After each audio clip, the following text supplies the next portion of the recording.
AP politics లో ఇప్పుడు ఒక ట్రెండ్ నడుస్తోంది. ఏంటి అంటే వైఎస్ జగన్మోహన్ రెడ్డి గారి జన బల ప్రదర్శన అన్నమాట. అధికారం కోల్పోయిన తర్వాత కొద్ది రోజుల పాటు మౌనంగా ఉన్నటువంటి జగన్మోహన్ రెడ్డి గారు ఇప్పుడు సడన్ గా వేగం పెంచారు.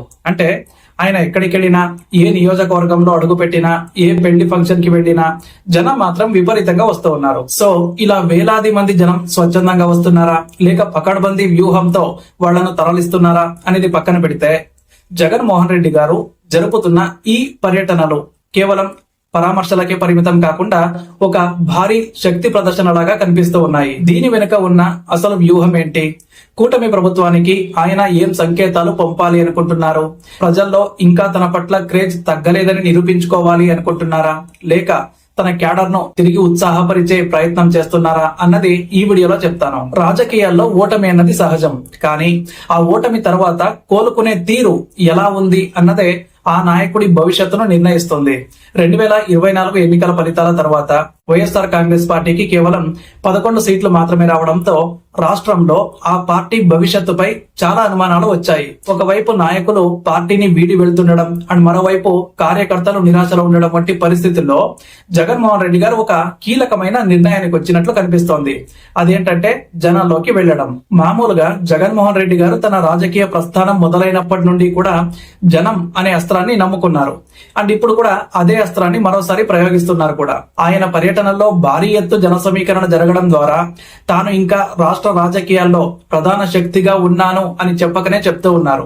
ఈ జన బల ప్రదర్శన ద్వారా ఆయన ప్రధానంగా కూటమి ప్రభుత్వానికి ఒక హెచ్చరిక లాంటి సందేశాన్ని పంపాలి అనుకుంటున్నారు. ఏంటి అంటే, తాము ప్రతిపక్షంలో ఉన్నా కూడా ప్రజలు తమ వెంటే ఉన్నారని, ఏదైనా ఇబ్బందికర పరిస్థితి వస్తే రోడ్లపైకి రావడానికి కూడా జనం సిద్ధంగా ఉన్నారు అని చూపించడం దీని వెనుక ఉన్నటువంటి ఒక కోణం అన్నమాట. అండ్ అంతేకాకుండా ఈ జన సమూహం వెనుక సోషల్ మీడియా మేనేజ్మెంట్ మరియు పబ్లిక్ పర్సెప్షన్ వార్ కూడా దాగి ఉంది. ఎందుకంటే ప్రస్తుతం ఉన్న డిజిటల్ యుగంలో ఒక నాయకుడి సభకు ఎంతమంది వచ్చారు అనే దానికంటే ఆ సభ ఎంత ప్రభావవంతంగా కనిపించింది అనేదే ఇంపార్టెంట్ అన్నమాట. కాబట్టి డ్రోన్ షాట్ల ద్వారా తీసిన విజువల్స్, జనం కిక్కిరిసిన ఫోటోలు సోషల్ మీడియాలో వైరల్ అవ్వడం ద్వారా ప్రభుత్వంపై ఒత్తిడి పెంచడం జగన్ వ్యూహంలోని భాగం. కూటమి ప్రభుత్వం ప్రవేశపెట్టిన పథకాలు లేదా తీసుకుంటున్నటువంటి నిర్ణయాలపై ప్రజల్లో అసంతృప్తి మొదలైంది అని, ఆ అసంతృప్తి వల్లే జనం తన వద్దకు వస్తున్నారని ఒక నరేటివ్ నిర్మించే ప్రయత్నం అయితే ఇక్కడ కనిపిస్తుంది. అండ్ అలాగే తన పార్టీ నాయకులు, కార్యకర్తలు అధికార పార్టీ వేధింపులకు గురవుతున్నారని జగన్ నిరంతరం ఆరోపిస్తూ ఉన్నారు. సో అటువంటి తరుణంలో ఆయన నేరుగా రంగంలోకి దిగి రోడ్లపైకి రావడం వల్ల కార్యకర్తల్లో ఒక భరోసా నిండుతుంది. తమ నాయకుడు తమ కోసం రోడ్లపైకి వస్తున్నాడు అనే భావన వాళ్లలో పోరాట పటిమను పెంచుతుంది. అండ్ మరోవైపు కూటమి ప్రభుత్వం కూడా ఈ జన సమీకరణను నిశితంగా గమనిస్తోంది. వైఎస్ఆర్సీపీ చేస్తున్న ఈ ప్రచారం కేవలం గ్రాఫిక్స్ లేదా పెయిడ్ వర్కర్లతో జరుగుతున్న హంగామాని అధికార పక్షం కొట్టిపారేస్తోంది.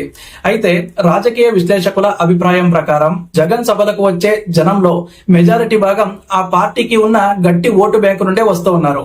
ముఖ్యంగా రాయలసీమ మరియు కోస్తాలోని కొన్ని ప్రాంతాల్లో వైఎస్ఆర్సీపీకి ఇంకా బలమైన క్యాడర్ ఉంది.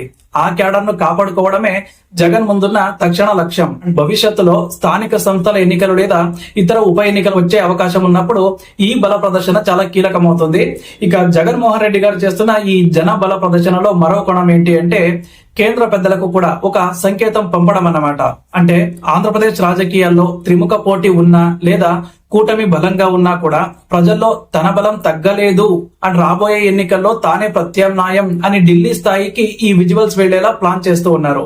రాజకీయం అంటేనే ఒక చదరంగం లాంటిది. ఇక్కడ ఎత్తుకు పై ఎత్తులు సహజం. కూటమి ప్రభుత్వం హనీమూన్ పీరియడ్ లో ఉన్నప్పుడే జగన్ ఇలాంటి దూకుడు ప్రదర్శించడం ద్వారా వాళ్లను ఆత్మరక్షణలో పడేయాలి అని చూస్తూ ఉన్నారు. ప్రత్యేకించి లా అండ్ ఆర్డర్ సమస్యలు ఉన్నాయని ప్రచారం చేస్తూ ఆయన చేసే పర్యటనలో ప్రభుత్వ ఇమేజ్ ను దెబ్బతీసే అవకాశం అయితే ఉంది.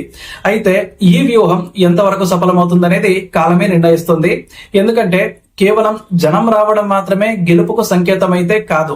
మనం గతంలో కూడా అనేక సభలకు జనం భారీగా వచ్చినా కూడా అవి ఓట్ల రూపంలో మారలేదు. కానీ ఒక బలమైన ప్రతిపక్షంగా తన ఉనికిని చాటుకోవడానికి, తనను తక్కువ అంచనా వేయొద్దు అనే అధికార పక్షాన్ని హెచ్చరించడానికి జగన్ ఎంచుకున్న ఈ క్రౌడ్ స్ట్రాటజీ ఇప్పుడు రాష్ట్ర రాజకీయాల్లో ఒక సంచలనంగా మారింది.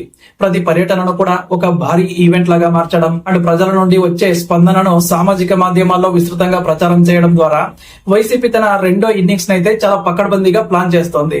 సో ఈ పోరులో ఎవరు పై చేయి సాధిస్తారు, ప్రజలు ఈ వ్యూహాలను ఎలా రిసీవ్ చేసుకుంటారు అనేది రాబోయే రోజుల్లో జరిగే రాజకీయ పరిణామాలను బట్టి తెలుస్తుంది. మీ అభిప్రాయం ఏంటి? జగన్మోహన్ రెడ్డి గారి ఈ వ్యూహం రాబోయే ఎన్నికల్లో వైసీపీకి పునర్వైభవం తెస్తుందని మీరు భావిస్తున్నారా? మీ ఒపీనియన్ ను కామెంట్ చేయండి అండ్ అలాగే మన ఛానల్ ను సబ్స్క్రైబ్ చేసుకుని పెట్టుకోండి.